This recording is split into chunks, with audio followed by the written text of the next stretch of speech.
The universe is full of mysteries, and one of the most intriguing is the possibility of extraterrestrial life. For centuries, humanity has gazed at the stars, wondering, are we alone? And if not, what do they look like? Conceptions of aliens vary dramatically, from caricatured little green men with large eyes to imposing 10-meter giants whose appearance could inspire awe and terror.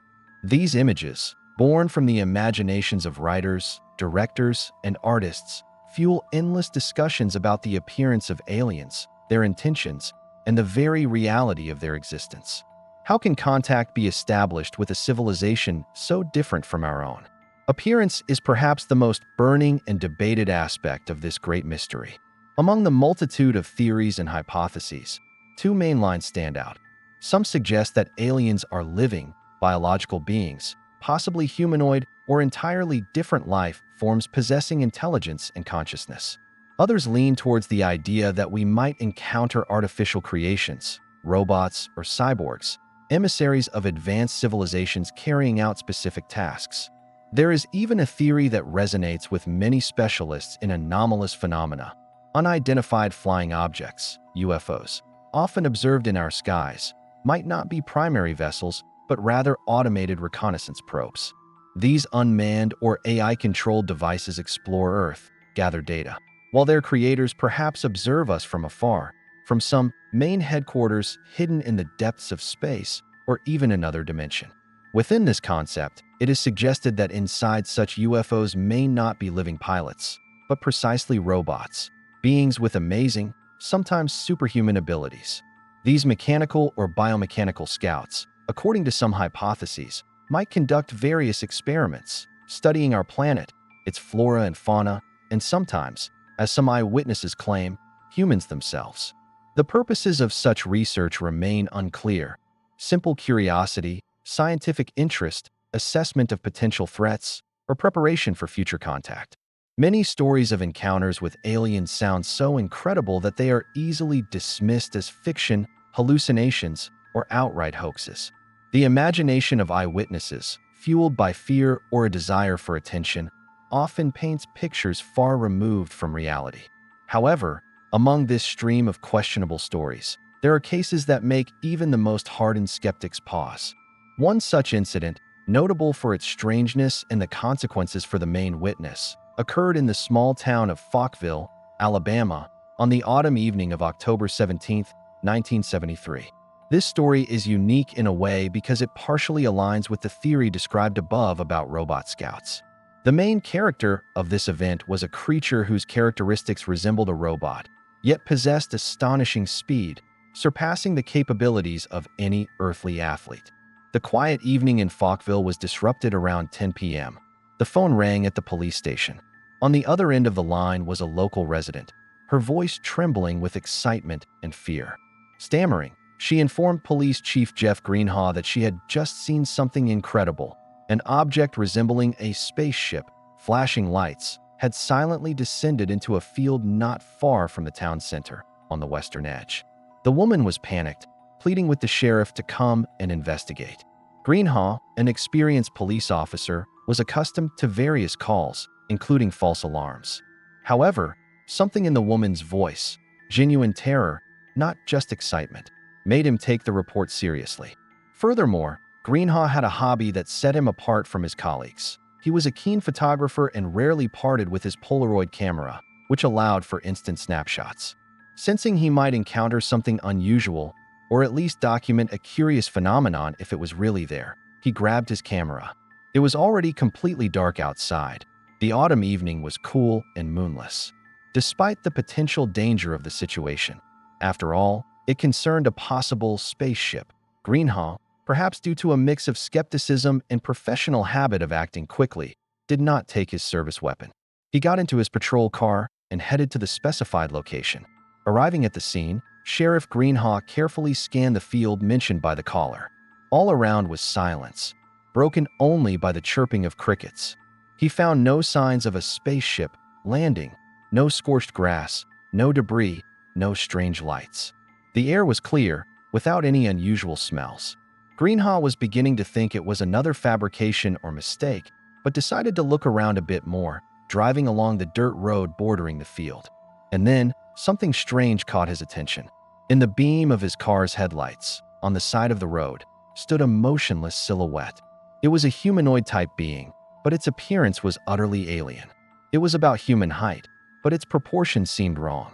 It wore a tight-fitting suit of a silvery color, which gleamed dully, as if made of crumpled aluminum foil or some unknown metal.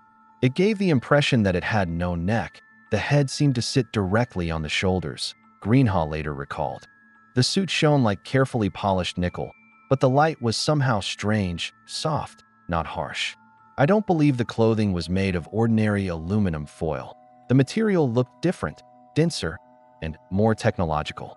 The stranger stood motionless for only a few seconds, as if studying the approaching car. Then it began to move, and its movements immediately struck Greenhaw as unnatural. They were jerky, stilted, resembling the movements of a poorly oiled mechanism or a puppet. He moved as if his joints worked in spurts, the sheriff described. Attached to the creature's head, where a human's crown would be, was a thin, straight antenna that swayed slightly with movement. The being slowly but surely headed straight towards the sheriff's car. Greenhaw was stunned. Fear mingled with incredible curiosity and the professional instinct to document what was happening. His hands trembled slightly, but he managed to raise his Polaroid and take 4 quick shots through the windshield. The camera's flash illuminated the figure, but it didn't react. The sheriff was still in his patrol car. Instinctively, perhaps trying to get a better look or to scare the strange creature, he switched on his high beams. The bright light hitting the figure directly had an instant effect. The stranger clearly got scared or perceived it as a threat. It abruptly turned and dashed away from the road, straight across the field. And then Greenhaw witnessed an even more astonishing sight. The creature moved with incredible speed. Its mechanical, jerky movements gave way to a swift, fluid run, yet still somehow unnatural, non-human. Without hesitation, Greenhaw slammed the accelerator, trying to catch the fugitive.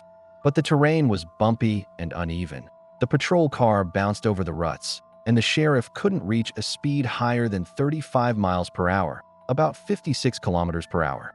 The alien, however, despite the difficult surface of the field, ran with ease, significantly outpacing the car. Its silver suit flashed in the darkness, receding further and further away.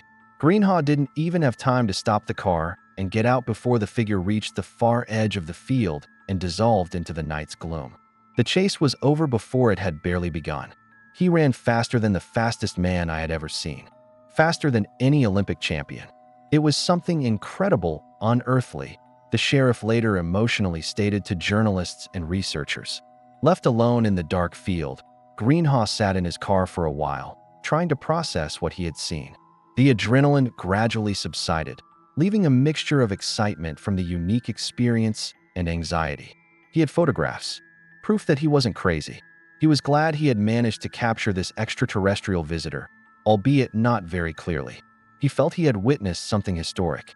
However, this joy was short-lived. Soon, Sheriff Greenhaw would bitterly regret that October evening and his encounter on the dirt road. When the news of his sighting and the photographs, which were published in local newspapers and then picked up by national media and ufology magazines, spread through Falkville and beyond, the reaction was far from what he might have subconsciously hoped for. Instead of interest and support, he faced a wall of ridicule and disbelief. The townspeople of Falkville, who knew him as a serious and responsible man, now openly mocked him. He was nicknamed the Space Sheriff. People whispered behind his back. Children yelled things like Tin Soldier or Foil Man after him. Anonymous calls started flooding his work and home phones. Some just laughed into the receiver, while others openly threatened him, demanding he stop making up nonsense and stop embarrassing the town. A true dark period began for Greenhaw, shattering his life. First, under very strange and unexplained circumstances, his house burned down to the ground. The official cause was faulty wiring, but Greenhaw was convinced it was arson, revenge for his story, or an attempt to silence him. The investigation was sluggish and led nowhere.